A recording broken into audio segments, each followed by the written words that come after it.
En 1946, au pays de Sundiata,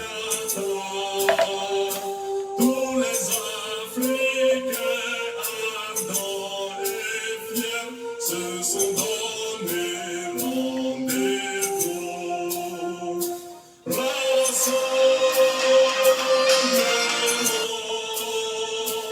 Alors, ça va, je viens juste de commencer un direct. Donc, je finis, je te rappelle. D'accord, merci.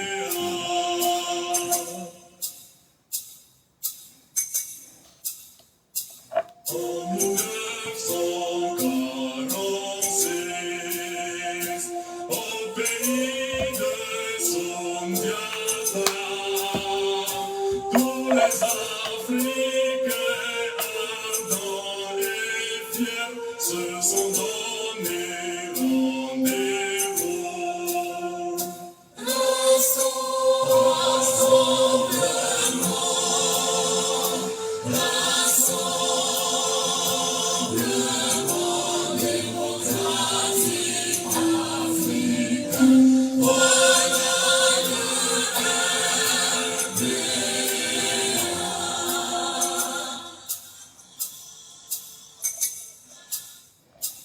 Au pays d'eau fouet moigné, le PDC y vaincra. C'est le parti fondé pour servir le vaillant peuple ivoirien.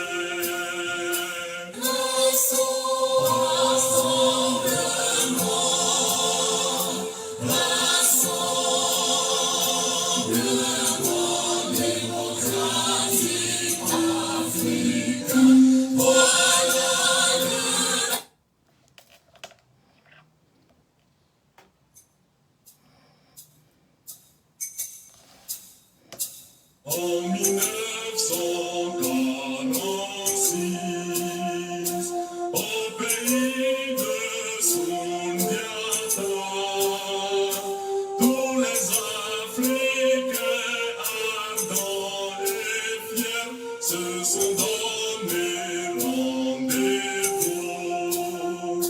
Rassemblement démocratique africain, voilà le RDA.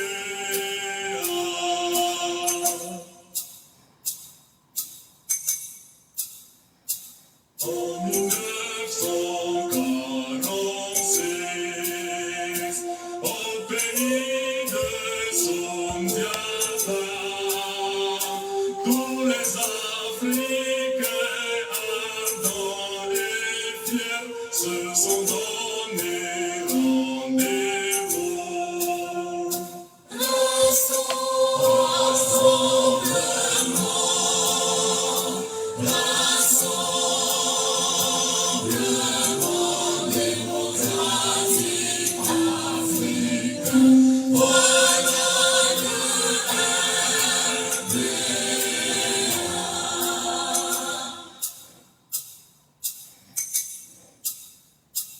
Au pays d'eau fouet moigné, le PDC.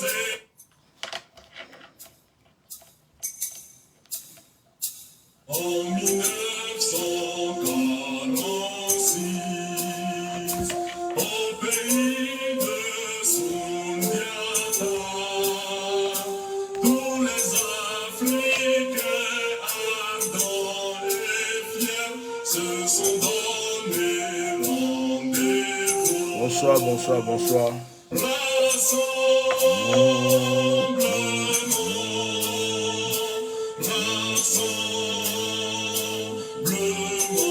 démocratique africain, voilà le RDA.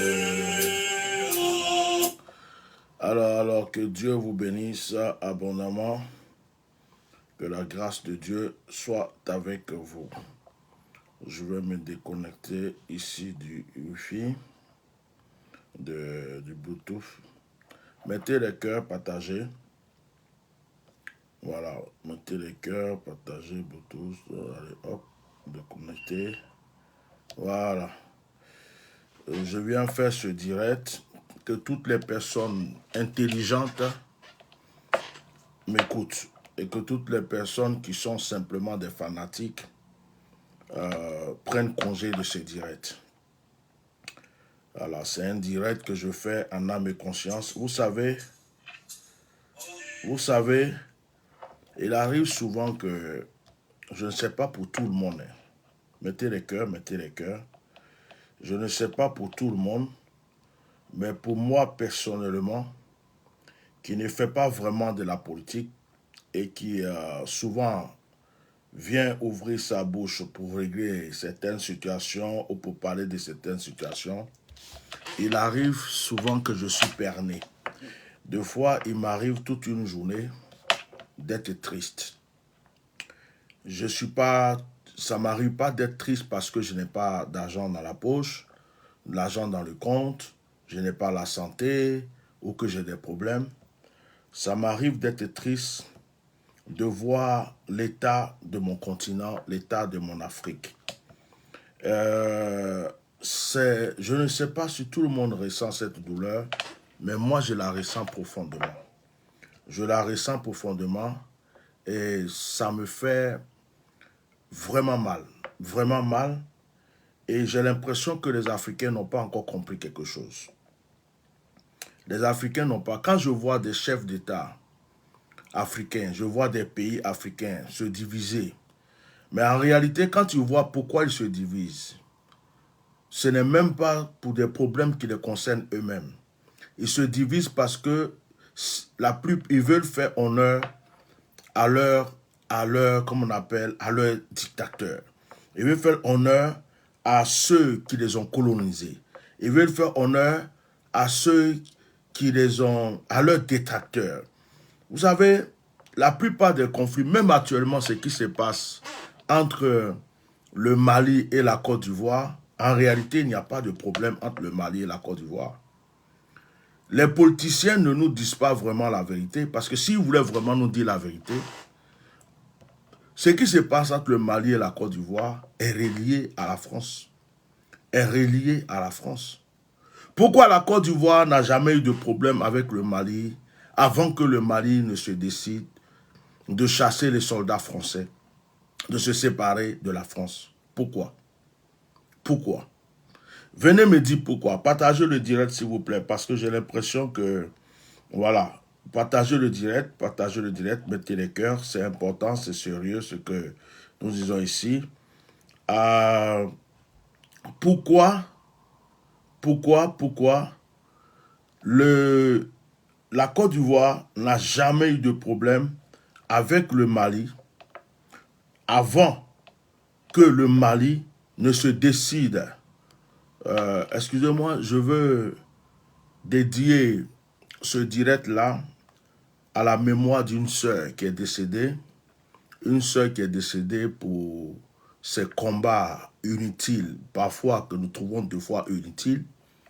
Combien de personnes livrent leur vie en Afrique ou en Occident pour des problèmes politiques qui ne servent à rien. Certains meurent bêtement. Je vais dédier ce direct à notre sœur Maëliba qui est décédée après avoir cru en des politiciens, après avoir livré sa vie, son temps, son énergie jusqu'à ce qu'elle meure. Je veux lui dédier ce direct. Je voulais qu'on regarde ça.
Ok, je vais m'arrêter là. Alors, je dédie ce direct à cette sœur. Pourquoi? Parce que elle fait partie des personnes qui... Cette femme fait partie des personnes que j'ai trouvées. Moi, j'ai commencé à faire des directs sur les réseaux sociaux, à ouvrir ma bouche pour des problèmes de politique ou des problèmes de mon pays. Après, plusieurs fois après avoir écouté cette femme, elle était pour moi un exemple. Voilà, elle était pour moi un exemple. Donc cette femme-là, je regrette sa mort. Je regrette sa mort parce que elle s'est battue. Elle s'est battue. Elle croyait qu'elle était dans la bonne cause, dans la bonne direction. Elle y croyait tellement que elle est morte dans ce combat-là sans avoir même vu sa terre natale. Et quand je pense toujours à Maïdeba, ça me fait mal. Ça me fait mal de voir que beaucoup de personnes ont vécu ce genre de choses. Alors bref, que Dieu la bénisse, qu'elle repose en paix. Alors, je suis en train de parler ici de certaines choses.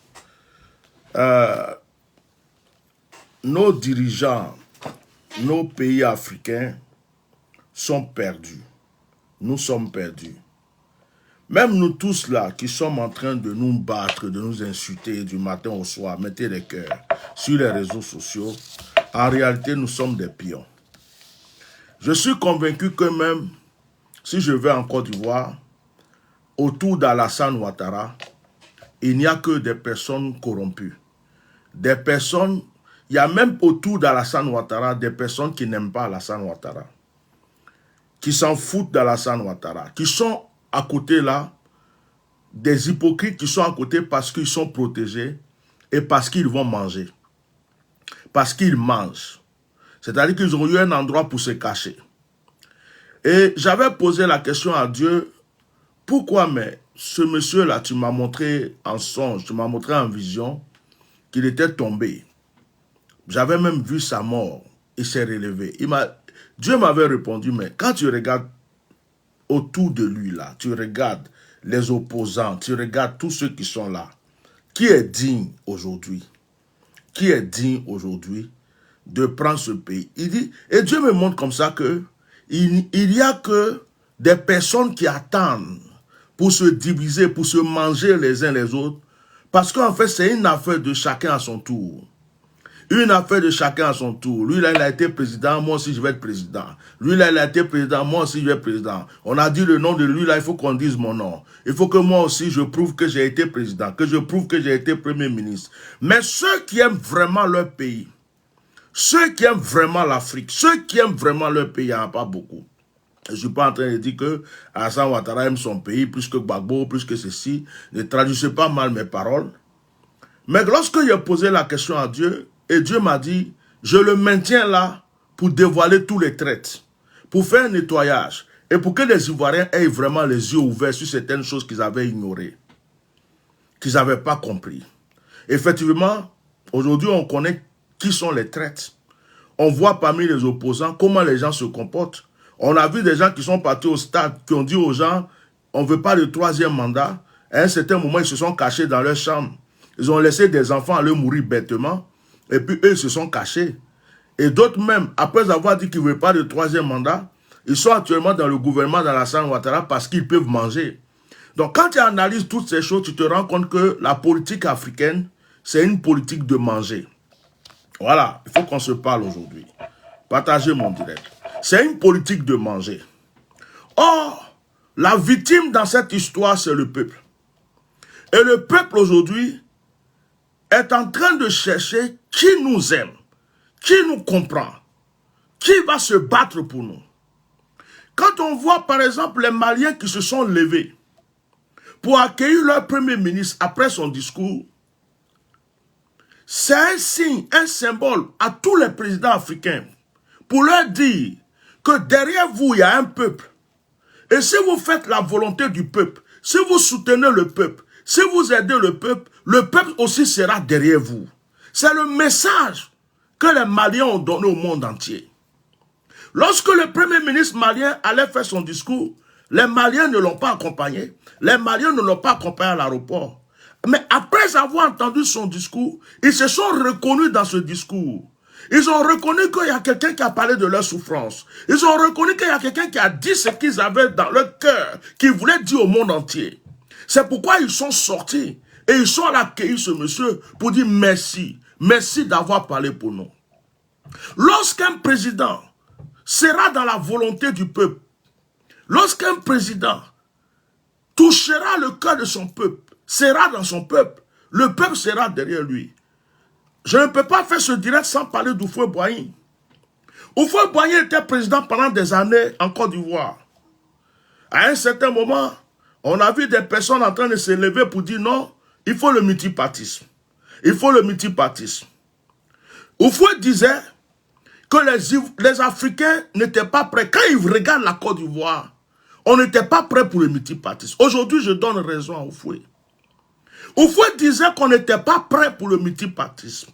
Parce qu'en réalité, ceux qui disaient qu'ils voulaient le multipartisme, ce n'était pas parce qu'ils aimaient la Côte d'Ivoire. C'est parce qu'ils se disaient qu'il est temps pour nous aussi de régner. Il est temps pour nous aussi d'être au pouvoir. Mais Houphouët, malgré toutes ses erreurs, malgré tous les défauts d'Houphouët-Boigny, Houphouët-Boigny a aimé la Côte d'Ivoire. Houphouët-Boigny a aimé les Ivoiriens. La Côte d'Ivoire était comme, je ne sais pas, quelque chose que Houphouët a enfanté. Houphouët aimait la Côte d'Ivoire. Autant d'Houphouët, Houphouët encourageait que les Ivoiriens aillent faire des études pour revenir en Côte d'Ivoire, pour pouvoir travailler en Côte d'Ivoire. Houphouët n'était pas en train d'accepter de valoriser, comme on appelle, c'est-à-dire qu'il n'acceptait même pas que les Ivoiriens aillent immigrer en Europe. Autant d'Houphouët, tu vas en Europe, tu fais ce que tu as fait, tu fais tes études, tu retournes en Côte d'Ivoire. Houphouët aimait les Ivoiriens. Houphouët visitait les villages. Houphouët aidait les planteurs. Houphouët construisait des maisons pour les planteurs. Houphouët construisait des mosquées. Houphouët construisait des églises. Houphouët rentrait dans le peuple pour connaître la volonté du peuple. Et Houphouët aidait le peuple. C'est pourquoi ce peuple-là a supporté Houphouët-Boigny pendant des années et des années. Et que ce peuple a aimé Houphouët-Boigny. Mettez les cœurs et partagez mon direct. Houphouët n'a pas été un dictateur. Houphouët n'a pas fait souffrir les Ivoiriens. Houphouët n'a pas montré la misère aux Ivoiriens. Au temps d'Houphouët, les Ivoiriens mangeaient à leur faim. Au temps d'Houphouët, les planteurs étaient heureux. Au temps d'Houphouët, les étudiants étaient heureux. À un certain moment, les gens ont commencé à se lever. On veut le multipartisme. On veut le multipartisme. Jusqu'à ce qu'ils aillent crier Houphouët voleur, Houphouët voleur, Houphouët voleur, Houphouët voleur. Jusqu'à ce que ce vieux ait des douleurs dans le cœur. Et ça donne et se laisse partir à la mort. Mais quand il y a eu le multipartisme, il y a eu quoi? Il y a eu quoi de bon depuis qu'il y a le multipartisme en Côte d'Ivoire? Le multipartisme nous a apporté quoi réellement? Chacun veut gouverner. Chacun veut prouver qu'il est là. Chacun veut dominer. Et lorsque quelqu'un est au pouvoir, ce sont ses parents, son ethnie, les gens de son village, les gens de sa région. S'il est de l'Ouest, les gens de l'Ouest vont dire que le pays les appartient. S'il est du Nord, les gens vont dire que le pays les appartient. S'il est du Centre, les gens du Centre vont dire que le pays les appartient. S'il est Baoulé, les Baoulés vont dire que... Et c'est comme ça. Houphouët voyait ça. Et Houphouët disait que on n'avait pas encore, on n'était pas prêt pour le multipartisme. Les gens disaient, oh, il faut le multipartisme. Mais aujourd'hui, on regrette Houphouët.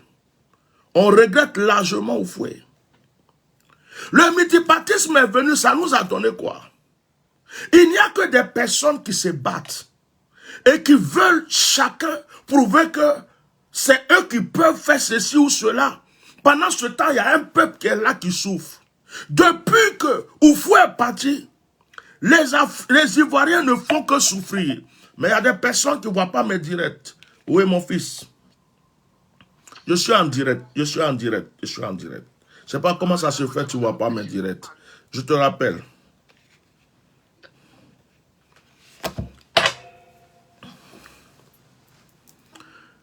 Depuis qu'Ofo est parti, il a commencé à avoir un conflit politique. Ça a commencé entre Alassane Ouattara et Bédié. Alassane Ouattara était Premier ministre, Bédié était président de l'Assemblée nationale. Ça a commencé. Après, Bédié a été président. Ça n'a même pas duré. On n'a pas laissé Bédié faire réellement ce qu'il devrait faire. On n'a pas laissé Bédié nous prouver ce qu'il avait à nous prouver. Il y a eu un coup d'État. Aujourd'hui, même si on juge Bédié, on ne peut pas vraiment le juger parce qu'il n'a pas terminé son mandat. On n'a pas laissé le temps de faire ce qu'il avait à faire. Il y avait coup d'État. Après le coup d'État, il y a eu Guy Robert. Guy Robert est venu, il dit que lui, il est venu balayer la maison. Il ne veut pas être président. À un certain moment, il a pris goût au pouvoir. Guy Robert dit, je vais être président. Du coup, on ne peut pas, je ne sais pas qui on va accuser ici maintenant. Ils ont tué Guy Robert. Guy Robert est mort. Il y a eu Gbagbo Laurent. Gbagbo Laurent est là. On voit qu'il y a une rébellion qui naît. Bon, aujourd'hui, les gens peuvent dire ce qu'ils veulent de Gbagbo Laurent. Mais en même temps, quelqu'un qui était là, il y avait la rébellion. On peut voir ses défauts, on peut voir ses qualités. Mais à partir du moment, on ne l'a pas laissé vraiment gérer le pays comme il voulait. Il y avait la rébellion à côté. Il y avait des rebelles. Ils devaient régler des problèmes de conflits, de guerre, de ceci, cela. Gbagbo Laurent est resté là jusqu'à, on dit, la guerre. La guerre, Gbagbo Laurent a été bombardé, il a été mis en prison. On a aussi Alassane Ouattara qui est venu au pouvoir. Alassane Ouattara est venu au pouvoir. Depuis qu'il est là, c'est des palabres. Je ne sais pas combien de partis politiques il y a dans mon pays. Mais en réalité, quand je réfléchis aujourd'hui, je comprends moi-même, quand je réfléchis, je me dis, il n'y a aucun parti politique, il n'y a aucune personne. Je me demande qui Dieu va prendre comme Jésus-Christ, comme Mohamed, ou comme, je ne sais pas, le sauveur des Ivoiriens. Celui qui va venir pour aimer les Ivoiriens, pour aimer les Ivoiriens et pour faire une politique, pour aider la jeunesse ivoirienne, pour aider le peuple ivoirien, pour aider, on s'en fout. Moi, je suis là. Je vais vous dire quelque chose aujourd'hui. Hein. Les gens peuvent interpréter comme ils veulent. Alassane Ouattara pouvait faire 5 mandats, 10 mandats, 7 mandats, 20 mandats, 40 mandats, 70 mandats. Franchement, j'ai rien à foutre. Je m'en fous. Je m'en fous. Que quelqu'un fasse 10 mandats, 20 mandats, 30 mandats. Déjà, je ne suis pas politicien. Je ne lutte pas pour le pouvoir. Mais celui qui est au pouvoir, je lui demande de penser aux pauvres, de penser aux malheureux, de penser aux misérables, d'arrêter de faire souffrir un peuple. C'est tout ce que je lui demande. Que ce soit Alassane ou n'importe qui. Et je vois des gens aujourd'hui en train de se diviser. Côte d'Ivoire, Mali, Côte d'Ivoire, Mali. Mais vous là, les disputes que vous faites entre le Mali et Côte d'Ivoire, là, vous croyez que ça arrange qui? Ça arrange les Blancs. Ça arrange l'Europe. Ça arrange la France. En réalité, le Mali n'est pas en conflit avec la Côte d'Ivoire. C'est ce que vous n'avez pas compris. En réalité, la Côte d'Ivoire a été utilisée, exploitée pour régler un problème que l'Union européenne avait contre, que la France avait contre le Mali. La Côte d'Ivoire a été un pion, un outil qu'on a pris pour pouvoir régler un problème contre le Mali. Et les Maliens s'en défendent. Mais au fond, les Maliens n'ont pas de problème contre la Côte d'Ivoire. Et puis les 46 militaires dont vous parlez, mercenaires militaires, vous parlez. Vous croyez que quoi? Les Maliens vont les égorger?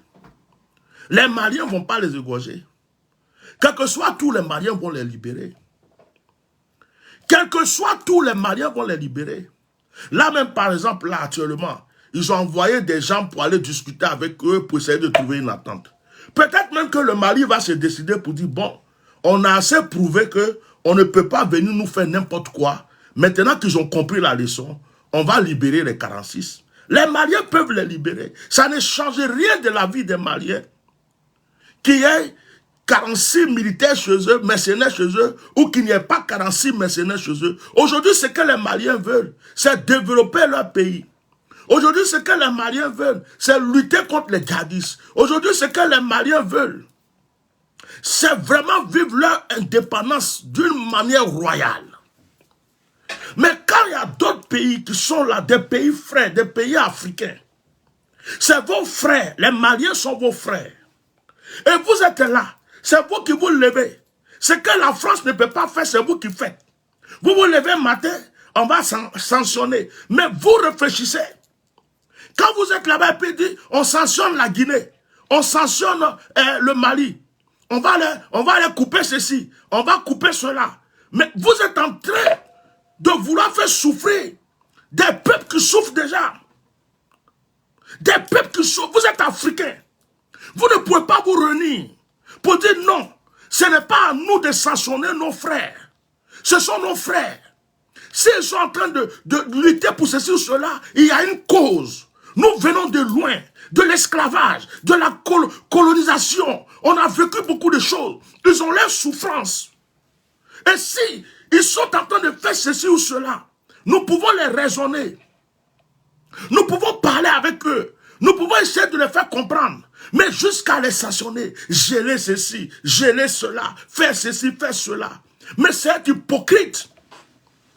C'est hypocrite. C'est comme des Noirs qui ont pris leurs frères noirs pour vendre aux Blancs pendant la période de l'esclavage. Et ça, c'est honteux. J'ai mis la chanson en 1946 au pays de Sundiata. Tous les Africains se sont réunis pour créer le RDA, Rassemblement démocratique africain. C'est au Mali qu'ils se sont réunis, au pays de Sundiata. Au temps de nos ancêtres, au temps de nos pères. Est-ce que c'est nous les Africains qui avons créé les frontières? Est-ce que c'est nous les Africains qui avons créé la frontière du Togo, la frontière du Ghana, la frontière du Mali, la frontière du Burkina? Ce sont ceux qui nous ont colonisés. Ce sont ceux qui nous ont mis dans l'esclavage, qui ont mis nos parents dans l'esclavage. Ce sont ceux qui nous ont volés. Ce sont ceux qui nous ont pillés tout le temps. C'est eux qui nous ont fait les frontières. Sinon, en réalité, nous sommes des frères.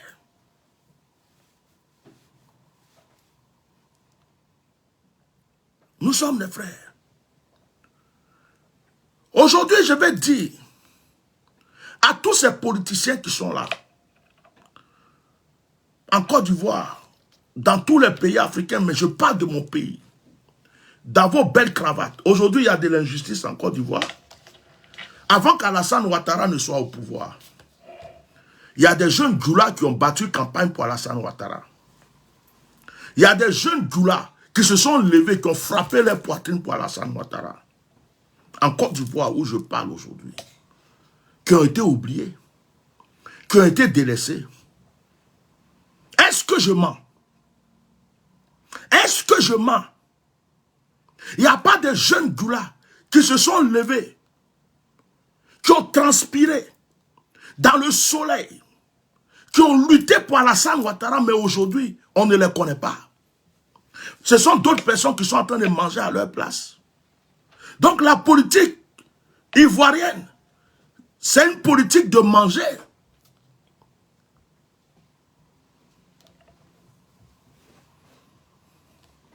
C'est une politique de manger.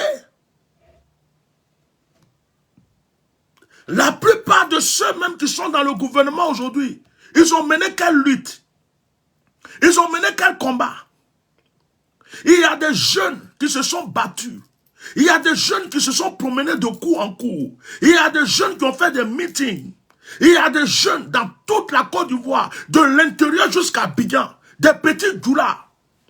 Et puis d'autres ethnies Ils ont cru à Alassane Ouattara. Ils se sont levés pour Alassane Ouattara. Aujourd'hui, en Côte d'Ivoire, ils sont oubliés. Vous voulez qu'on parle de ça? Ils sont oubliés. Ils sont dans les coins. Personne ne les connaît. Ils n'ont pas de travail. Ils n'ont rien du tout. Personne n'a affaire à eux. Ils sont dans ce pays-là. C'est comme ça que vous voulez diriger les pays. C'est comme ça que vous voulez diriger le pays. Il y a des rancunes dans le cœur des gens.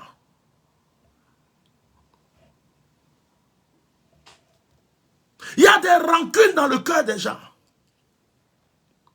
Il y a des gens. Pourquoi il y a un groupe de personnes qui mangent, qui ne cessent de manger? Pourquoi il y a un groupe de personnes qui boivent, qui ne cessent de boire? Pourquoi il y a un groupe de personnes qui dansent, qui ne cessent de danser?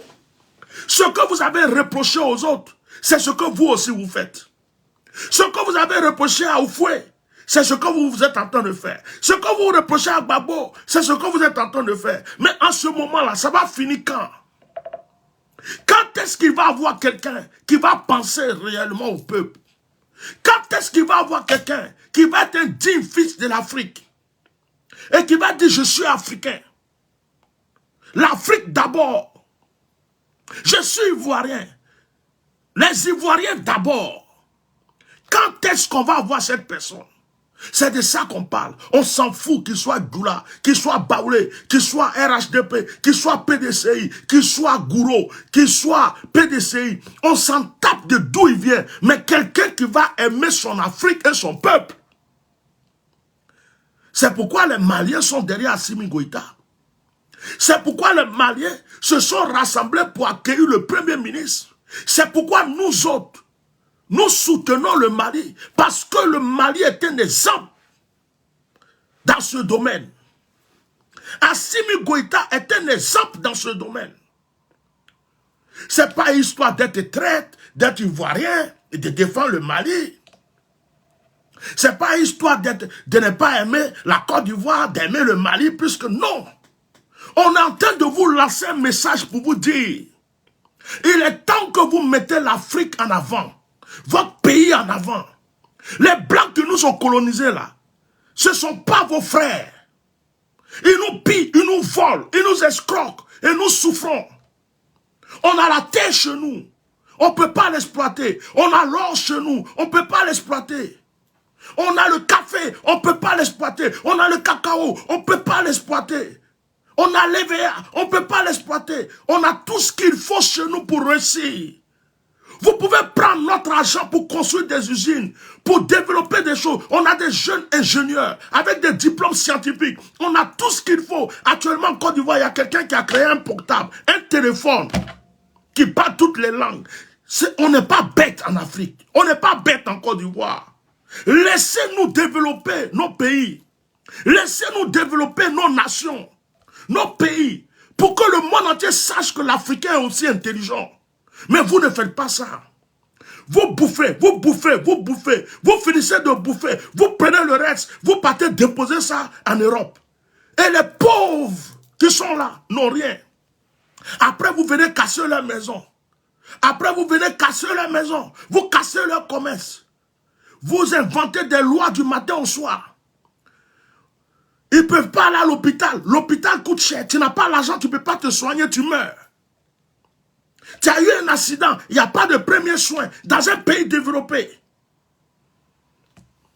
Une femme enceinte, elle va à l'accouchement, si on n'a pas l'argent, si c'est imprévu, si par exemple son mari n'était pas là et qu'on l'a pris, on va la déposer. Tant qu'on ne sort pas de l'argent, la femme va mourir, le bébé va mourir dans son ventre. Voici un pays que vous dites développé et vous voulez qu'on chante Alléluia, Amen. Vous voulez qu'on vous dise que vous êtes bien. Vous voulez qu'on dise que vous êtes bon. Oufou a dit, la paix, ce n'est pas un mot, c'est un comportement. Et moi, je vais vous dire aujourd'hui, il ne s'agit pas de parler beaucoup. Mais souvent, il faut se taire pour que ton comportement parle à ta place. Souvent, il faut se taire pour que ton comportement parle à ta place. Pourquoi certaines personnes en veulent à Alassane Ouattara? Quand il est venu, il dit, le premier mandat Quand il est venu au début, il dit, donnez-moi 5 ans. Je vais faire ceci pour l'hôpital. Il n'a pas fait. Je vais faire ceci pour l'école. Il n'a pas fait. Je vais faire ceci pour les logements. Il n'a pas fait. Au contraire, tout se dégrade. L'hôpital, 0. Habitation, 0. École, 0. Beaucoup de jeunes se battent pour avoir des diplômes. Ils sont là, ils ne peuvent pas travailler. La plupart de ceux même qui l'ont aidé à être au pouvoir aujourd'hui sont en train de regretter. Et puis d'ailleurs, tous ceux qui sont autour d'Alassane aujourd'hui qui mangent, vous voulez qu'on vous dise la vérité? Vous n'aimez pas Alassane. La plupart. Vous savez que vous êtes là parce que vous mangez. La plupart qui sont autour d'Alassane aujourd'hui, c'est parce que vous vous sentez en sécurité. C'est parce que vous mangez. Mais vous n'aimez pas Alassane. La plupart. La plupart même d'entre vous prient qu'Alassane meure. Et dès qu'il va partir là, vous allez commencer à lutter. Il y a des clans parmi vous. Il y a certains d'entre vous qui veulent être président. Il y a certains d'entre vous qui veulent qu'un jour on dise que sont les chefs de la nation. C'est parce qu'Alassane, il est vieux. On le respecte. C'est parce que vous avez peur d'Alassane. Parce que vous vous dites, si je fais une erreur, de la manière qu'il a pu chasser ce royaume là, si je fais une erreur, je risque d'aller en prison. Donc, par la crainte et la peur que vous avez pour Alassane Ouattara, vous êtes au carreau. La plupart d'entre vous. Mais si ce n'était pas Alassane, et que c'était un autre jeune, c'est-à-dire que le jour qu'on dit Alassane n'est pas là, c'est ce jour-là on va voir votre vrai visage. Le jour qu'on dit Alassane Dramane Ouattara n'est pas là, c'est pourquoi Dieu même retient Alassane encore. Quelque part même là, on attaque Alassane, on accuse Alassane. Quelque part même là, nous sommes toujours en train de le bombarder. Mais je dis que Dieu seul sait pourquoi il maintient Alassane. C'est Dieu seul qui sait pourquoi il maintient encore ce monsieur. Parce que même dans le clan de ce monsieur, ce sont tous des gens qui cherchent à manger. La plupart même, ce ne sont pas des vrais Ivoiriens. Ils sont venus juste pour manger. Ils sont là pour manger. Tout ce qui les intéresse. Les gens prennent l'argent. Ils déposent ça en Europe. Ils mettent ça partout. Ils sont en train d'ouvrir des comptes partout dans le monde. Acheter des maisons partout. Mettre leurs enfants dans les écoles partout. Le jour qu'Alassane n'est pas là, ils vont continuer à manger leurs milliards. C'est pourquoi ils sont à côté d'Alassane. Sinon, la plupart ne l'aiment pas. Et la plupart n'aiment pas les Ivoiriens.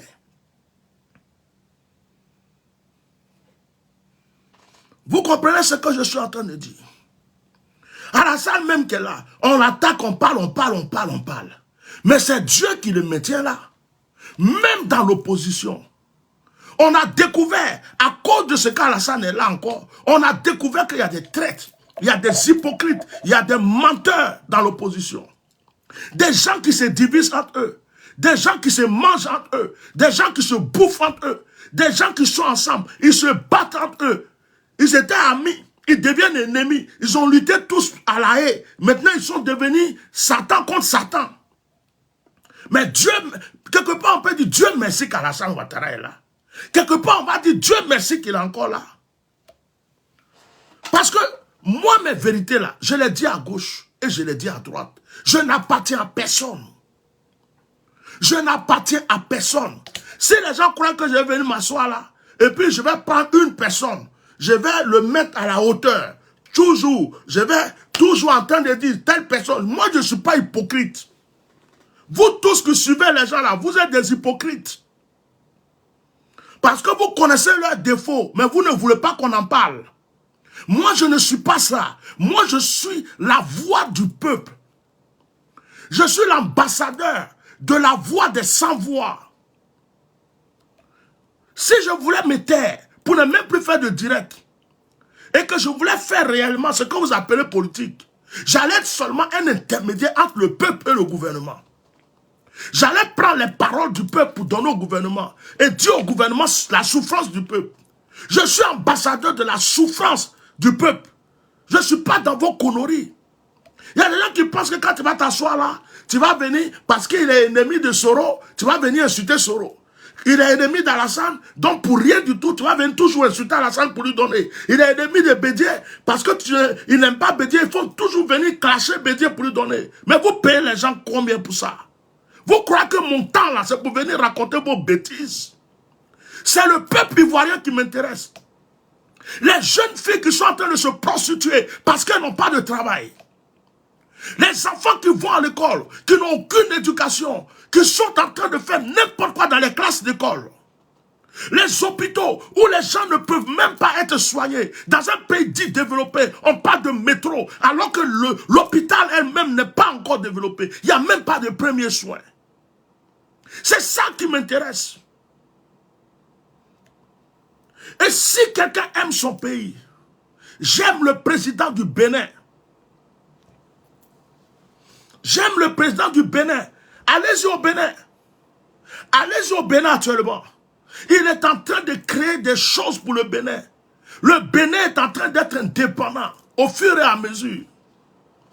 Je souhaite que le Togo va le faire. Je souhaite que d'autres pays vont le faire. Mais quand on parle d'Assimi Goïta, on est fier d'Assimi Goïta parce qu'il a pu se lever, frapper sa poitrine devant les Blancs pour leur dire hey, dégagez de chez nous. C'est une fierté pour tout Africain qui souffre. Assimi Goïta est une fierté pour tous ceux qui en ont marre du système européen. C'est ce que vous n'avez pas compris.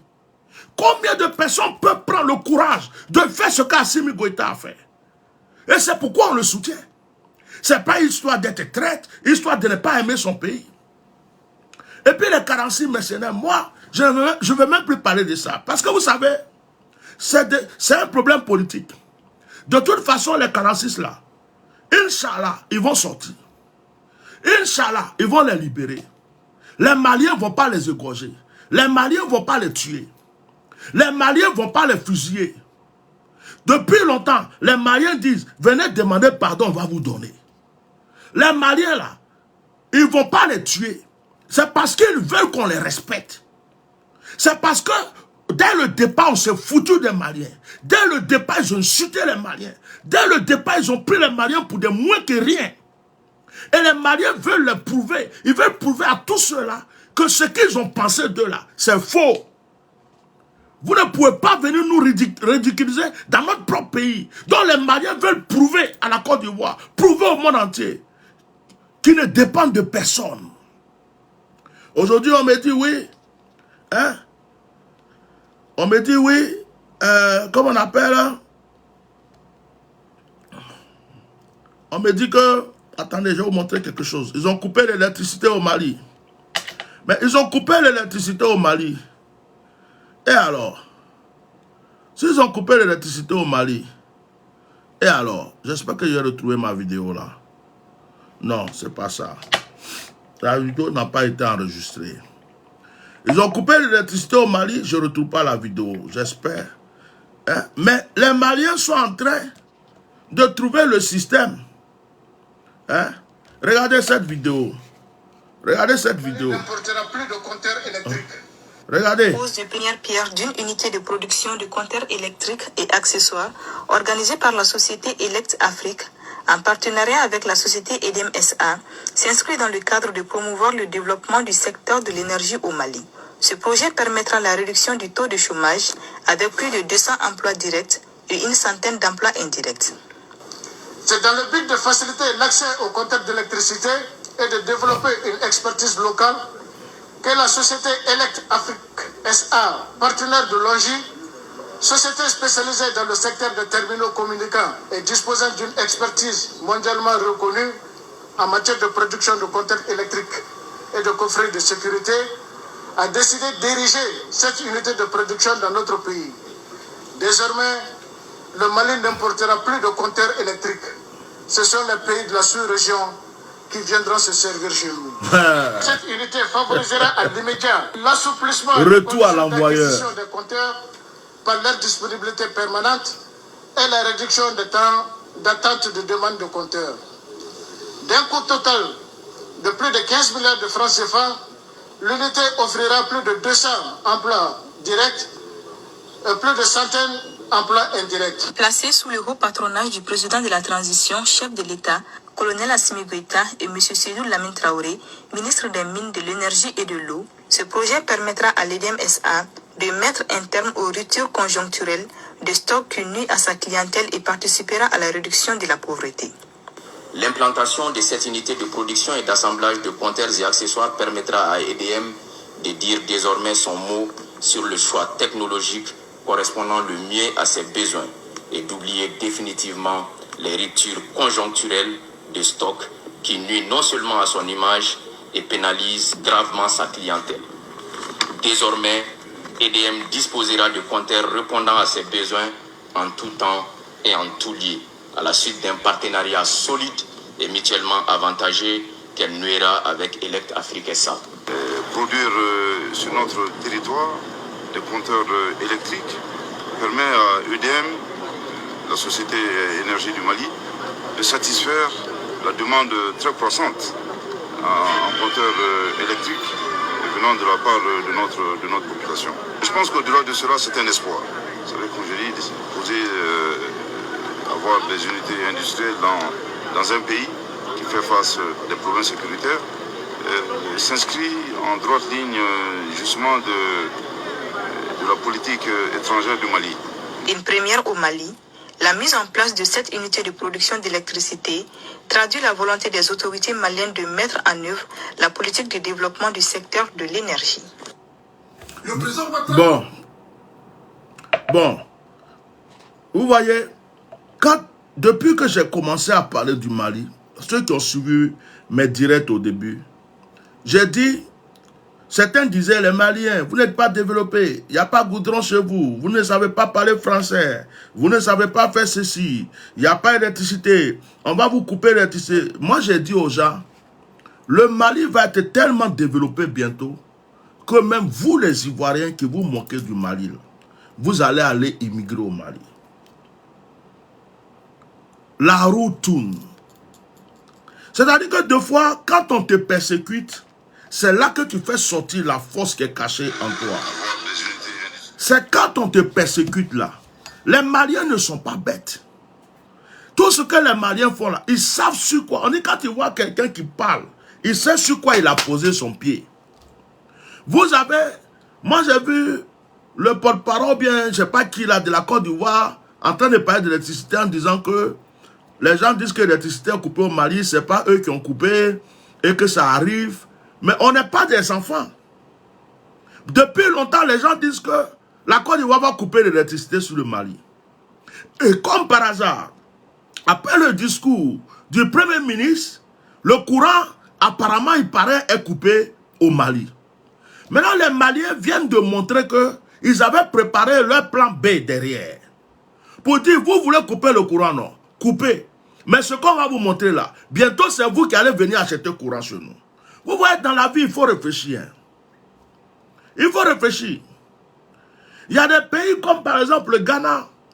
Il y a des années, le pays comme le Ghana, la Côte d'Ivoire se croyait plus développée que le Ghana. On se moquait des Ghanéens. On disait aux Ghanéens, vous n'êtes rien. Mais aujourd'hui, allez-y à Accra. Allez-y comparer Accra et Abidjan. Vous allez voir que le Ghana s'est développé. On n'est rien du tout. Le Rwanda a eu la guerre. Mais allez-y voir le Rwanda aujourd'hui. Bon, les Ivoiriens parlent seulement. Ils sont toujours en train de parler. On va vous couper le courant. On va vous faire ceci. Mais les Maliens là, déjà ils ont payé leurs dettes. Ils ne doivent rien à personne. Les Maliens sont plus riches que les Ivoiriens. Tout ce que vous vivez en Côte d'Ivoire, c'est crédit. Tout ce que vous vivez en Côte d'Ivoire, là, même métro que vous allez avoir là, c'est crédit. C'est crédit qu'on prend pour vous donner, vous payez. Ça correspond, on augmente tout pour vous donner. Bientôt, là, pour aller vous soigner, là, on dit vous faut la CMU. 4 CMU, avant d'aller faire ceci, avant d'aller faire cela. On vous gratte l'argent matin, midi, soir, parce que tout est payant. C'est-à-dire qu'ils ont pris crédit partout. Même les terrains, les maisons qu'on casse, les terrains qu'on casse, bientôt ils veulent casser le village des Bidjans. Tout ça pour vendre. Pourquoi? Parce qu'ils ont besoin d'argent pour rembourser les crédits. Rien. Mais je vais vous dire quelque chose. Le Mali ne doit rien à personne. On peut se moquer du Mali aujourd'hui. Il y a des gens qui disent, oh, allez-y vous occuper des djihadistes. Allez-y vous occuper des djihadistes. Mais depuis qu'Assimi Goïta est là, il est en train de repousser les djihadistes. En repoussant les djihadistes là, il construit. En repoussant les djihadistes là, il développe en même temps aussi son pays. Affaire de courant là, bientôt les Ivoiriens, vous allez vous taire. Parce que les Maliens ont pris la décision de prendre cette affaire en main. Ils avaient déjà prévu ça. Tellement que vous les avez menacés, ils avaient déjà prévu. Ils vont vous prouver qu'ils n'ont pas besoin de votre courant. C'est qui paie dans l'histoire? C'est la Côte d'Ivoire. Parce que les Maliens payaient. L'argent là, ça partait en Côte d'Ivoire. Moi, je viens acheter quelque chose chez toi. Et puis tu me dis non, je suis énervé. Je ne vais plus te donner ce que toi tu viens acheter chez moi. Je te dis mon cher, il faut garder ta chose là. Moi-même, je vais produire pour moi. Le Mali est en train de faire l'agriculture. Sur le plan sécuritaire, ils ont tout ce qu'il faut. Ils ont l'armée qu'il faut. Ça veut dire qu'ils sont prêts. Ils sont en train de se pencher sur l'agriculture. Ils sont en train de régler le problème de l'électricité. Ils vont continuer à développer leur pays.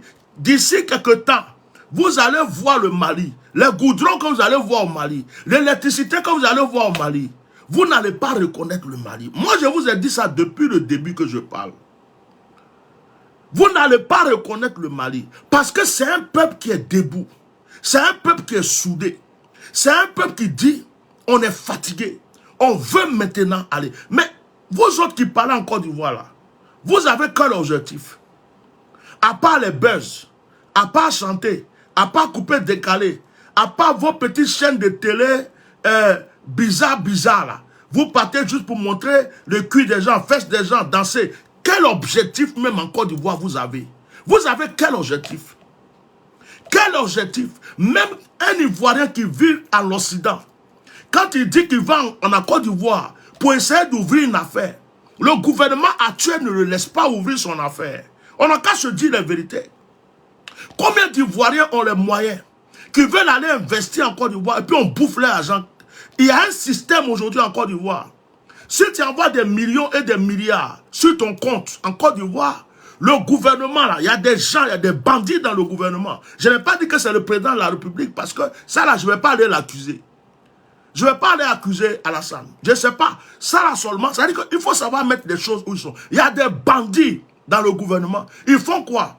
Ils vont rafler l'argent qui est dans la banque. Et puis, ils fabriquent un faux délit sur la personne pour que la personne s'enfuit. Et puis, ils prennent l'argent. Des brigands qui sont au pouvoir en Côte d'Ivoire. Aujourd'hui, là, tu te lèves. Tu as des millions, des milliards. Tu dis, je vais aller ouvrir une usine. Je vais ouvrir telle chose. Je vais développer tel truc. Je veux que les Ivoiriens aient du travail. Dès que tu arrives en Côte d'Ivoire, ton argent même là, au niveau de la banque là, ils vont mettre un système là-dessus. Ils vont cadener ton argent. Ils vont commencer à te traiter de je ne sais pas quoi. Ils vont faire croire que même que tu as volé l'argent, que tu les dois. Et puis quand tu veux parler là, c'est des menaces. Et puis tu fuis la Côte d'Ivoire. C'est ce qu'ils font. Aujourd'hui. Donc il y a beaucoup d'Ivoiriens qui veulent aller investir en Côte d'Ivoire, qui veulent aider pour le développement en Côte d'Ivoire, mais qui ne peuvent pas. Parce qu'il y a un gouvernement qui est là, qui bouffe, qui est devenu comme une mafia.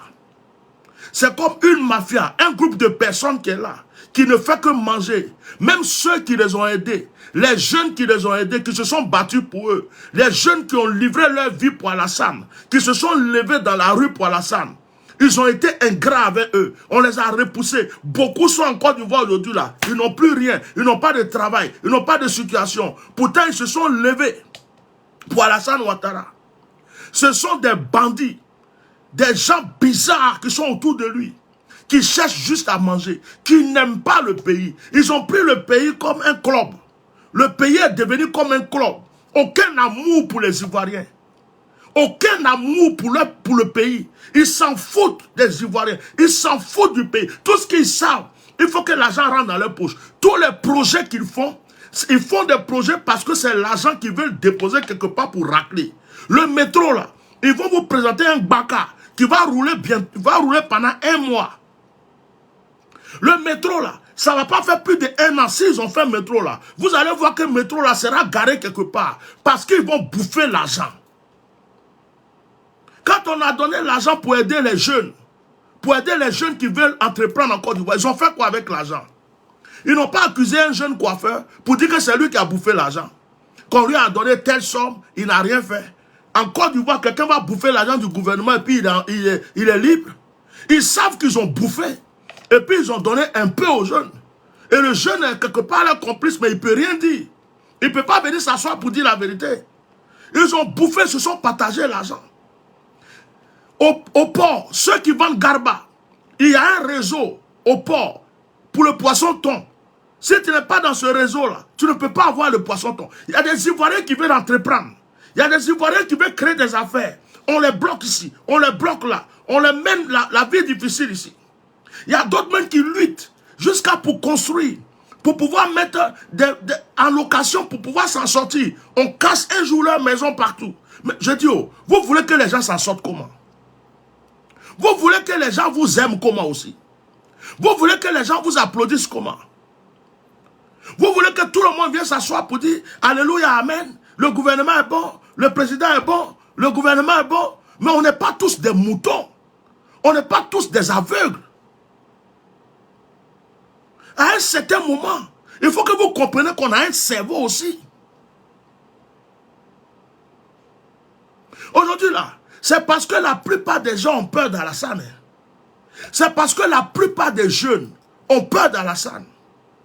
Ça veut dire que c'est pas qu'ils ont peur d'Alassane, mais ils ont peur. Ils se disent, si je me lève, je vais aller en prison. Si je me lève, on va me faire ça. Donc les gens ont des choses dans leur cœur. Tous les jeunes qui se sont levés pour lutter pour Alassane, depuis le début, qui sont en train de chômer dans ce pays, qui souffrent de faim dans ce pays, vous croyez qu'ils ont la paix dans le cœur? Vous croyez qu'ils ont la paix dans le cœur? Vous croyez qu'ils sont heureux? Tous ces jeunes qui se sont battus, d'autres même ont travaillé pour payer leurs études, pour avoir un diplôme, qui ne peuvent pas travailler. Ceux qui ont perdu leur femme à l'hôpital, parce qu'on leur a dit tu n'as pas d'argent. Le bébé est dans le ventre de sa femme. Il voit sa femme mourir, il voit le bébé mourir. Ceux qui ont vu leurs parents mourir à l'hôpital parce qu'il n'y a pas eu de premiers soins.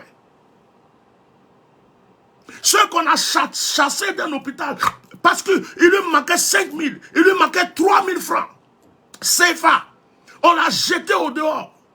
Il dit non, je vais aller chercher l'argent pour venir. On dit si tu n'as pas l'argent, on peut rien faire. Ils sont malades et couchés à terre, au sol ou devant la porte. Et puis ils meurent. Vous croyez que ceux-là, ils ont la paix dans le cœur? La plupart de ceux qui parlent, c'est parce que vous mangez. C'est parce que vous avez. C'est parce que vous vous remplissez les poches et le ventre. C'est pourquoi vous venez toujours nous chanter matin, midi, soir. Alassane est le plus bon président, Alassane est ceci, mais c'est normal. Alassane vous fait manger. Vous êtes caché derrière lui pour manger. Vous êtes caché derrière lui pour remplir vos ventres. Vous êtes caché derrière lui pour acheter des maisons en Europe, en Italie, un peu partout. Vous êtes caché derrière lui. La plupart d'entre vous étaient pauvres, des misérables. Vous êtes venus vous coller à Alassane Ouattara. Et puis votre vie a changé. Vous ne saviez même pas qu'un jour, vous pouvez être député, maire, ministre, préfet, ou bien même je ne sais pas quoi. Aujourd'hui là, grâce à Alassane, la plupart d'entre vous, vous mangez. Ça ne veut pas dire que même vous aimez Alassane Ouattara. Ça veut simplement dire que c'est là que je mange, donc je vais rester là. Si c'était Gbagbo là, que vous pouvez manger derrière lui, vous allez être là. Si c'était Bédié là, que vous pouvez manger derrière lui, vous allez être là. Et ça, on est fatigué de ça. On veut quelqu'un maintenant qui aime notre pays. On veut quelqu'un qui peut frapper sa poitrine pour dire l'Afrique d'abord, l'Ivoirien d'abord. On veut quelqu'un qui pense aux pauvres, qui pense aux misérables, qui pense aux démunis. On veut quelqu'un qui pense à l'hôpital. On veut quelqu'un qui pense à l'école, l'avenir de nos enfants. On veut quelqu'un qui ne parle pas dans la bouche de développement et qui ne fait pas, mais quelqu'un qui développe vraiment le pays. Le développement, ce n'est pas l'électricité, les poteaux électriques. Le développement, ce n'est pas le goudron dégradable. Le développement, ce n'est pas les ponts qui se cassent et qu'on vient ressouder. Le développement, c'est quand chaque citoyen peut se lever le matin, être fier d'aller au travail. Le développement, c'est quand chaque citoyen peut regarder sa famille, ses enfants, et dire je suis fier d'être père. Je suis fier d'être une mère. Le développement, c'est quand tu vois tes enfants le matin se lever pour aller à l'école, et puis tu sais, tu te dis, Dieu merci, ils auront un avenir. C'est ça le développement. C'est ça le développement. Et ce sont ces personnes qui jugent les autres.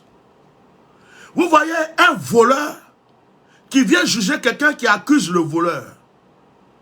Vous voyez un hypocrite qui vient juger quelqu'un qui condamne l'hypocrisie. Et en général, dans mon cas à moi, tout ce qu'ils peuvent venir dire, ils ont trouvé un titre, le mot pasteur. Ils pensent qu'ils peuvent jouer avec ma conscience et mon esprit. Quand vous dites pasteur, j'ai rien à foutre. Vous pouvez dire imam. Vous pouvez dire prophète. Vous pouvez dire pasteur. Un pasteur ceci, un pasteur cela. C'est-à-dire que si un jour, j'avais cherché à mendier un pain chez vous, si je vous avais appelé pour me donner à manger un jour, ou si j'étais allé frapper un jour à votre porte pour dire excusez-moi, donnez-moi un peu d'argent, j'allais écouter vos paroles. Mais quand je me débrouille tout seul, et que je me bats tout seul, et qu'avec fierté, je m'assois pour défendre ma patrie, mon peuple, mes frères, je sens que je suis une personne aimée par Dieu. Une personne aimée. Beaucoup de gens aiment dans mon peuple, dans ma patrie. C'est parce qu'ils ne peuvent pas le dire haut et fort. Les Ivoiriens qui m'aiment, on ne peut pas les compter. Les Ivoiriens qui m'acclament chez eux à la maison, on ne peut pas les compter. Les Ivoiriens qui aiment ce que je dis, on ne peut pas. Ils sont nombreux. Même dans le gouvernement, il y en a qui m'aiment. Hors du gouvernement, il y en a qui m'aiment. Dans l'opposition, il y en a qui m'aiment. Pourquoi? Parce qu'ils se disent, ce monsieur-là dit la vérité. Ce monsieur-là est courageux. Ce monsieur-là dit la vérité. C'est une fierté. Ils ne peuvent pas le chanter sur les toits. Ils ne peuvent pas venir le dire sur le toit. Mais ils sont assis chez eux. Ils m'écoutent et ils disent, voilà quelqu'un qui dit ce qu'on pense dans notre cœur. C'est une fierté pour moi. C'est plus que l'or, c'est plus que l'argent, c'est plus que tous les trésors du monde. Parce que ma conscience est libérée. Il y a des gens même qui ont laissé souvent des commentaires. Un pasteur ceci, un pasteur alimentaire. Mais ce qui me plaît, c'est que ces personnes ne me connaissent pas. Et ce qui me plaît, c'est que je n'ai jamais demandé quoi que ce soit à ces personnes. Et ce qui me plaît, c'est que ces personnes connaissent ni mon passé, ni mon présent, et ne connaîtront jamais mon avenir. Ma vérité les blesse. Et tout ce qu'ils peuvent dire pour pouvoir me distraire, c'est souvent venu sortir des injures et des paroles. Mais leur conscience, votre conscience vous dit que je dis la vérité. Vous êtes assis, vous m'écoutez. Votre conscience vous dit que je dis la vérité. Que vous mangez, vous buvez. Vous mangez, vous buvez. Vous soignez vos enfants. Vous prenez soin de vos familles. Vous oubliez qu'il y a un peuple qui est là. Vous oubliez qu'il y a une jeunesse qui est là. Vous oubliez qu'il y a des gens qui ont besoin qu'on les aide simplement à se faire soigner. À aller simplement à l'école. Vous oubliez qu'il y a des jeunes filles qui ne veulent pas se prostituer, mais qui sont obligées de se prostituer aujourd'hui. Parce qu'elles n'ont pas le choix. Elles sont allées à l'école, elles ont eu des diplômes, mais elles sont obligées de se prostituer. Elles sont obligées de se prostituer pour avoir de l'argent, pour s'habiller, pour manger. Parce qu'on leur refuse un travail. On leur refuse. Vous embauchez des gens que vous connaissez, c'est de famille en famille, ami à ami. Si tu n'es pas du RHDP, tu n'es pas de notre parti politique, tu ne peux pas occuper tel poste, tu ne peux pas faire ceci. Toi, tu vas entreprendre ceci. Est-ce que tu es ceci? Est-ce que tu es cela? Mais comment est-ce que vous pouvez dire qu'un pays est développé? Comment vous pouvez dire qu'un pays est démocratique? Lorsqu'il y a seulement un groupe qui mange, il y a seulement un groupe qui boit, il y a seulement un groupe qui se soigne, et les autres peuvent mourir. Ils peuvent aller où ils veulent. Et ce qui m'étonne, c'est ce que vous avez reproché aux autres. Ce que vous avez reproché aux autres, c'est ce que vous faites en pire. Et vous croyez quoi? Vous croyez que tout le monde va être corrompu comme vous? Nous prions que Dieu, un jour, nous donne une personne comme Assimi Goïta en Côte d'Ivoire. Même si ce n'est pas un militaire, mais quelqu'un qui aura un cœur pour son peuple.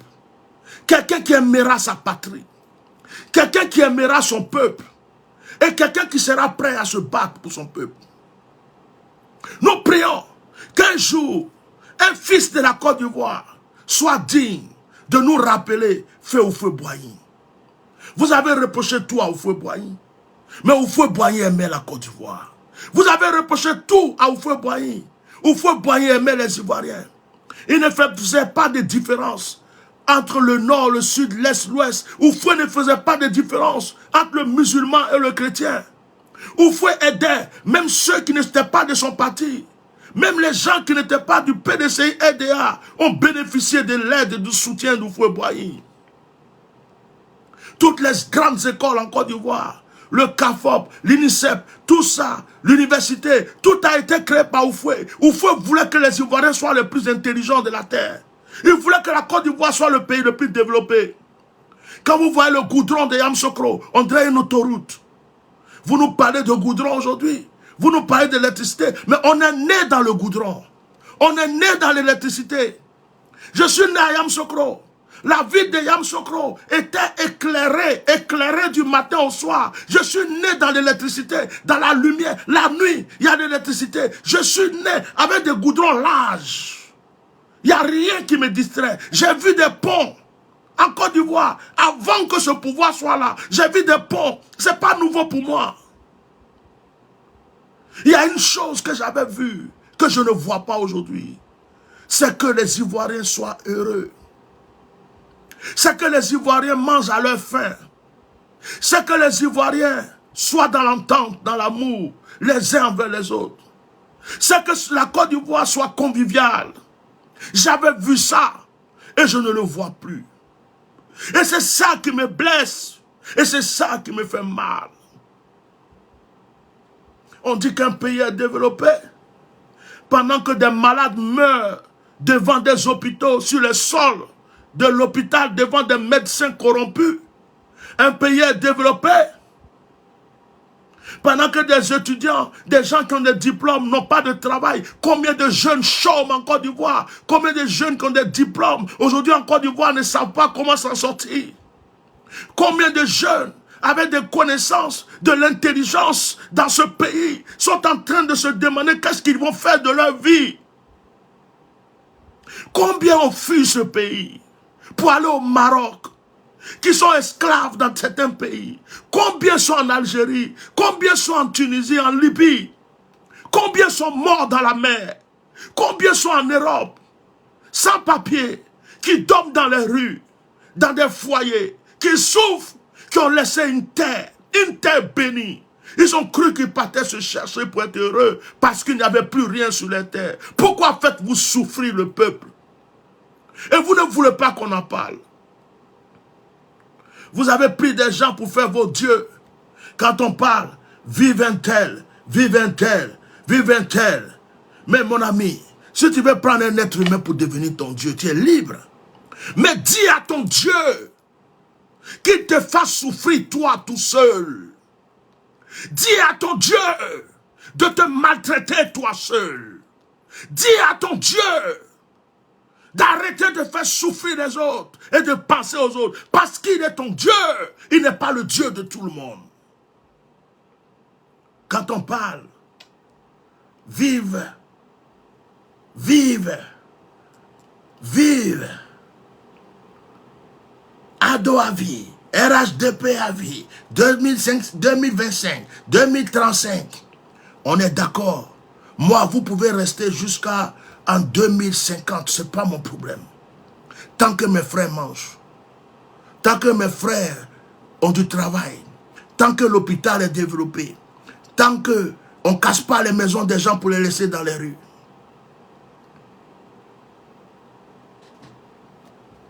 Oui. Vous pouvez vivre quand vous voulez.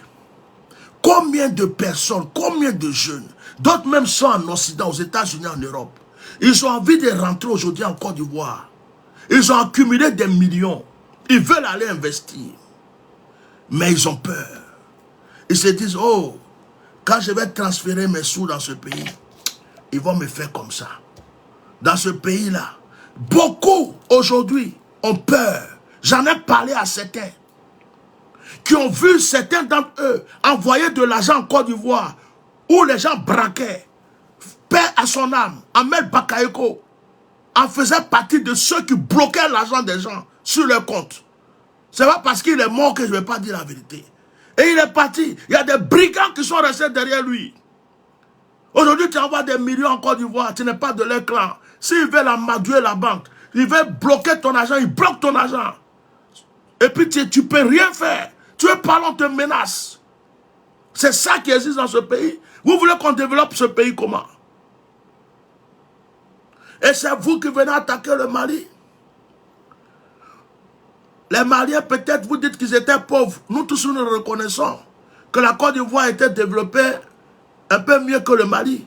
Mais le Mali n'est pas en retard. La Bible dit mieux vaut la fin que le commencement. Tant qu'on vit là, on ne se moque pas de son prochain. Parce que ce que vous allez voir, le Mali va vous étonner. Vous avez tellement insulté les Maliens que les Maliens vont vous montrer quelque chose.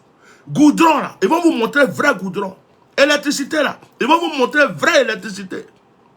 Ils vont vous montrer comment on développe un pays.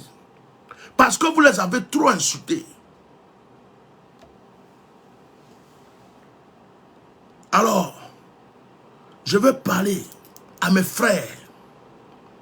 Aujourd'hui, certains, il y a d'autres même qui viennent sur les réseaux sociaux, des petits qui ont faim, des gens qui souffrent, qui sont malheureux, parce qu'ils ont un téléphone, qui ne comprennent pas vraiment le français, des déportés, des gens qui sont montés dans des camions avec des moutons et des bœufs pour rentrer en Côte d'Ivoire, qui ne comprennent rien de ce qu'on dit, qui viennent souvent laisser des commentaires pour injurer, parce qu'ils ne savent pas qu'on est en train de parler pour la cause de l'humanité. La Côte d'Ivoire est riche. La Côte d'Ivoire a des valeurs. La Côte d'Ivoire est riche. On peut tout faire en Côte d'Ivoire. On peut même créer tout ce qu'on veut en Côte d'Ivoire. Tout. On peut créer nos téléphones, nos ordinateurs, notre propre vin. On peut créer notre propre papier pour les livres, pour les cahiers, tout ça. En Côte d'Ivoire, on peut créer nos propres voitures. On peut créer nos propres avions. En Côte d'Ivoire, on a tout ce qu'il faut. On a l'intelligence qu'il faut. On a la terre qu'il faut. On a les personnes qu'il faut. On a tout en Côte d'Ivoire. Mais si on ne les laisse pas faire, comment est-ce qu'ils vont le faire? On ne peut pas être au pouvoir, s'asseoir. Être au pouvoir, ce n'est pas engraisser un groupe de personnes. Être au pouvoir, ce n'est pas donner à manger à un groupe de personnes. Ils sont là, ils mangent du matin au soir. Leur ventre est gonflé. Aucune justice. On attrape des innocents, on jette en prison. Ceux qu'on doit mettre en prison sont au dehors.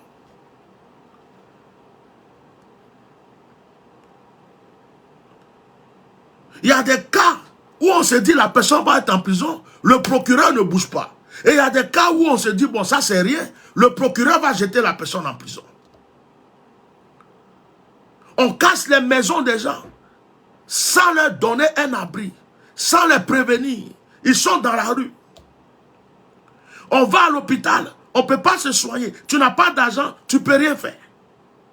Mais l'argent aussi pour avoir, c'est un problème. L'électricité coûte cher, la nourriture coûte cher. Les gens ne savent même plus comment mettre leurs enfants à l'école. Pour une terre qui est si riche, pour une terre qui a tout ce qu'il faut, vous ramassez notre argent pour venir déposer en Europe. Vous ramassez notre argent dans des mallettes pour venir déposer en Europe. Vous ramassez notre argent pour venir donner à ceux qui nous ont rendus esclaves, à ceux qui nous ont colonisés. Et nous-mêmes qui sommes là, dans notre pays, on n'a rien à manger. Et vous voulez qu'on vous applaudisse. Voilà ce que je voulais vous dire aujourd'hui. Moi, je ne suis pas camarade de quelqu'un. Je ne me laisserai jamais acheter. Le jour où je me rallierai à la politique, le seul rôle que je jouerai, ça serait simplement être un ambassadeur entre le peuple, ambassadeur des sans-voix. C'est-à-dire, j'écoute le peuple, j'aide le peuple, le côté social. Je prends leurs besoins, je présente au gouvernement. Je vais dans un village, quel est votre problème? Je vais voir le gouvernement pour aider. Je vais voir une famille pour aider. Ça dit que je dis au gouvernement, voilà comment le peuple est. Ça dit un porte-parole, un intermédiaire. C'est le seul rôle que je peux jouer un jour peut-être si je fais la politique. Mais je n'ai pas besoin de vos histoires de ministres, députés, maires, tout ça. Parce que la plupart c'est de l'hypocrisie. Ça ne m'intéresse pas. J'aime voir les gens heureux. J'aime voir, j'ai été élevé comme ça, de voir les gens heureux autour de moi. J'ai déjà garé ma voiture pour enlever ma nouvelle chaussure que je viens d'acheter très cher pour donner à un pauvre, à un clochard. Je me suis déjà déshabillé, enlevé mon costume pour donner à un fou dans la rue qui était à poil. Je l'ai fait à Abidjan. Ceux qui me connaissent savent que je l'ai fait. À Sipores, un jour j'étais là, dans ma voiture, j'ai vu un fou qui était à poil. Je suis allé me déshabiller. J'ai enlevé mon pantalon, je l'ai habillé en pleine rue. Pendant un de mes programmes, ils m'ont emmené un fou pour le guérir. J'ai enlevé mon nouveau costume que je venais d'acheter. Je lui ai donné. Tous ceux qui me connaissent savent que je suis un homme de cœur. J'aime voir les gens heureux. J'aime voir les gens heureux et en paix autour de moi. Et c'est mon combat que je mène.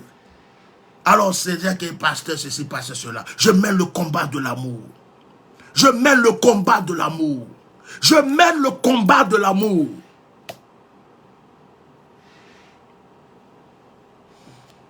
Que Dieu nous aide. Vous tous qui luttez là, qui voulez être au pouvoir là, Alassane Draman Ouattara ne va pas être éternellement président. C'est un être humain. Alassane Ouattara va partir un jour. Alassane Ouattara va mourir un jour. Alassane Ouattara, peut-être même, ça veut dire que son cas appartient déjà à Dieu. Je vais vous dire une chose. Je vous donne cette parole. Les gens ont les yeux ouverts. Si vous croyez, la plupart de ceux qui aspirent au pouvoir, écoutez bien ce que je vous dis. Si vous croyez que un jour, Alassane ne sera plus là, ou bien Gbagbo ne sera plus là, ou bien je ne sais pas qui, vous allez venir au pouvoir. Et puis vous allez faire les mêmes bêtises que nos doyens là ont fait. Ça va mal se passer pour vous. Parce que les gens ont plein de choses dans le cœur ici. Je vous donne un conseil. Pour vous qui aspirez au pouvoir, écoutez bien ce que je vous dis. Mettez le peuple devant tout. Aimez le peuple. Soyez là pour le peuple. Soutenez le peuple. Faites du bien au peuple. Et le peuple sera derrière vous. De la même manière que le Mali est derrière Assimi Goïta. De la même manière que le Mali est derrière le gouvernement de transition. Faites-le. Vous allez voir que c'est le peuple qui va s'élever toujours pour vous. Alassane Ouattara n'a pas eu de bons conseillers. S'il avait compris certaines choses quand il est venu au pouvoir, il y a beaucoup de personnes qui l'ont supporté, qui sont parties. Même Bédier l'avait supporté, il est parti. Il n'a pas eu de bons conseillers. Même Soro l'a supporté, Soro est parti. S'il avait eu de bons conseillers, si Alassane Ouattara avait eu de bons conseillers, c'est toute la Côte d'Ivoire qui serait derrière lui aujourd'hui. Il pouvait faire 3 mandats, 4 mandats, 5 mandats, 6 mandats, 7 mandats, 8 mandats, 10 mandats. C'est tous les Ivoiriens qui allaient l'acclamer aujourd'hui pour dire reste. Il n'a pas eu de bons conseillers. Il a eu des gens qui lui ont dit tu peux faire la dictature, tu peux mettre en prison, tu peux faire ceci. Il n'a pas eu les gens qui... C'est-à-dire que ceux qui étaient autour d'Alassane Ouattara ne connaissaient pas les Ivoiriens. Il n'a pas eu des gens pour lui dire qui sont les Ivoiriens. Et qu'est-ce que les Ivoiriens aiment. Et qu'est-ce qu'il fallait faire pour les Ivoiriens. Il a eu des gens qui lui ont dit, comme ils sont venus par la guerre, c'est des peureux, il faut les traumatiser. Mais à force de traumatiser, à un certain moment, tu ne peux plus traumatiser. Parce que celui qui est en danger peut se défendre. On dit qu'à plus mort, on n'a plus peur de couteau. Tu peux frapper ta femme tout le temps à la maison. Un jour, elle va s'élever. Et puis elle va te dire aujourd'hui, là, c'est fini. Aujourd'hui, là, tu ne peux pas me toucher. C'est là que tu vas savoir que la femme, là, pouvait te frapper depuis longtemps. Mais elle est restée là pour te laisser la frapper. Tu croyais que tu étais fort. Souvent, ne vous croyez pas trop fort. Les gens vous observent. Les gens vous regardent. Ça peut vous surprendre. Que Dieu bénisse l'Afrique. Que Dieu bénisse la Côte d'Ivoire. Que Dieu bénisse Assimi Goïta. Que Dieu bénisse tous les chefs d'État qui aiment leur pays dans le monde entier. En ce qui concerne les 46, moi, si on les libère demain, je suis content. Si on ne les libère pas, tout dépend du Mali. Mais je sais qu'ils ne vont pas rester éternellement là-bas. Donc je ne m'en fais pas. Mais que cela serve de leçon à tous ceux qui pensent qu'ils peuvent intimider n'importe qui, n'importe comment. Que ça vous serve de leçon. Parce que jusqu'à présent, certaines personnes ne savaient pas que les Maliens allaient résister à ce point. Quand ils ont commencé avec leur histoire d'embargo, leur histoire de ceci, leur histoire de cela, ou immédiatement libérer-les, ils n'ont pas su que les Maliens allaient résister. Maintenant, ils ont compris qu'ils ont garçon devant eux. Donc maintenant, là, les Maliens n'ont plus rien à prouver. Si les Maliens n'ont plus rien à prouver, s'ils veulent les libérer, ils vont les libérer. Parce que ce qu'ils voulaient vous montrer, là, ils vous ont déjà montré. Donc, ils n'ont plus rien à prouver. Ils ont voulu vous montrer qu'ils sont garçons. Il ne faut pas venir jouer avec eux. Donc, c'est déjà fait. La leçon est déjà rentrée. C'est déjà rentré dans vos yokoli. Donc, s'ils veulent les libérer, ils vont les libérer. Sinon, vos yéa vous avez fait au début, là. Ils vous ont regardé faire. Mais eux, ils ont frappé sur la table. Maintenant, c'est courant, vous voulez couper, non? Courant, là, ils sont en train de faire courant chez eux, là-bas. Voilà. Donc, que cela serve de leçon. Celui qui parle pas, on dit, méfie-toi de l'eau qui dort. Ton propre enfant, tu le frappes tous les jours. Un jour, il va te gifler. Tu ne vas pas te rendre compte. Tu ne vas pas te rendre compte. Ton propre chien que tu élèves, tu le tapes tous les jours. Un jour, il va te mordre. Donc, ne croyez pas que vous êtes puissant. Ne croyez pas que vous êtes fort. Sachez que les gens vous observent aussi. Les gens vous regardent. Un jour, il peut péter les plombs. Ta femme qui est douce, qui est calme, là, tu crois qu'elle est bête. Tout le temps, tu l'insultes. Un jour, elle va te montrer que tu t'es trompé. Méfiez-vous. Que Dieu bénisse l'Afrique, que Dieu bénisse la Côte d'Ivoire et que Dieu nous délivre. Moi, je ne suis contre personne. Je ne suis contre personne. Tout dernièrement, j'ai fait un direct. J'ai dit le nom d'une personne de Souleymane Touré parce que je peux dire même parmi tous les gens du RHDP que depuis j'ai fait des directs, c'est quelqu'un qui m'a montré qu'il y a des gens intelligents dans la vie. Il y a quelqu'un qui m'a appelé aujourd'hui. Il est Gula, il est du RHDP et c'est quelqu'un qui me connaît depuis longtemps. Quand il m'appelle par mon propre prénom. Il ne m'appelle pas Bishop. Et il m'a parlé, il m'a dit certaines choses. Il dit, ah, vraiment, ceci, cela. Et puis il m'a parlé du direct même de Souleymane là, Touré. Je lui ai dit, mais les gens pensent que c'est par la force qu'on peut faire les choses.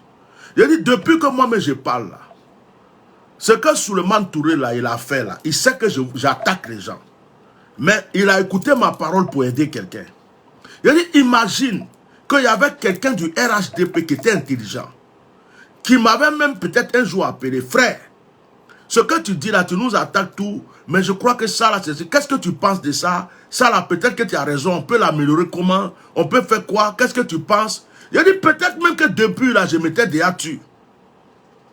Parce que j'ai aidé des gens à régler des choses. Moi, c'est ça, je m'en fous de vos politiques. Je m'en fous de vos politiques. Je m'en fous de vos politiques. Mais quand on est en train de dire la vérité, et puis il y a des gens qui viennent, on va te tuer, on va te dire, tu es un maudit, tu es un ceci, tu es un cela, moi ça augmente mes forces pour vous dire la vérité. Mais quand je vois des gens comme ce monsieur-là, ce Souleymane Touré, il savait que je les attaque, mais qui m'a écouté, qui m'a honoré, qui a aidé quelqu'un. S'il y avait des gens intelligents qui pouvaient se dire, ah, même si ce monsieur-là crie, il parle là, peut-être qu'il a des vérités, peut-être même qu'il y a des leçons qu'il peut nous donner pour qu'on avance.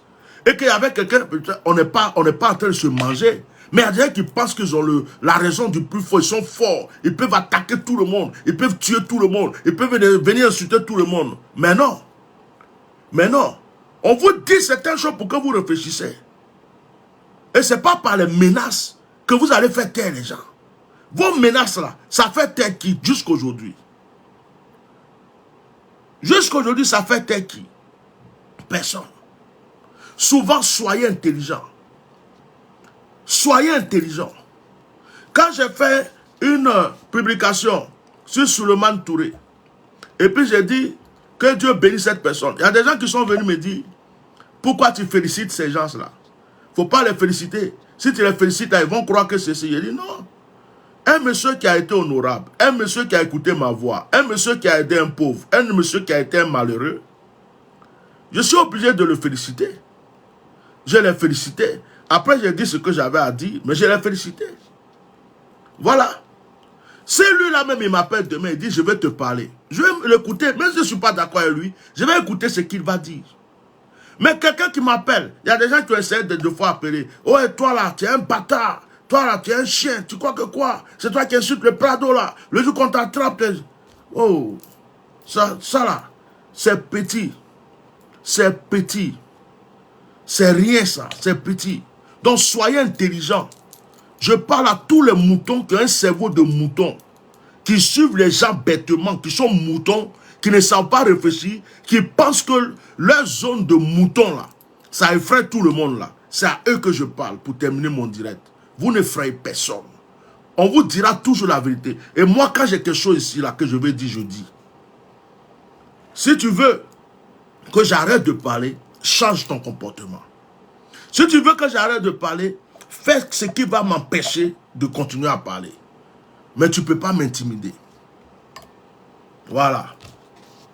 Je prie pour les jeunes Ivoiriens qui vraiment ils s'en sortent. Qu'ils s'en sortent. Et dites à Alassane Ouattara qu'il y a beaucoup de jeunes qui l'ont aidé en Côte d'Ivoire. Dites à Alassane Ouattara qu'il y a beaucoup de jeunes qui se sont battus pour lui. Depuis le début. Qui sont dans la souffrance, qui n'ont pas de travail, qui n'ont pas à manger. Dites à Alassane Ouattara qu'il y a des jeunes Ivoiriens qui même l'ont lutté pour lui, qui souffrent en Côte d'Ivoire aujourd'hui. Ce n'est pas des GOR, ce n'est pas des FPI. Ils sont en Côte d'Ivoire là-bas. Dites-lui ça. Vous qui avez bouche pour insulter les gens ici. Merci beaucoup. Vive le Mali. Voilà quelqu'un a mis vive Assimi Goïta. Moi, c'est mon exemple actuellement. Voilà, celui qui n'est pas content, il n'a qu'à le ouvrir. Voilà.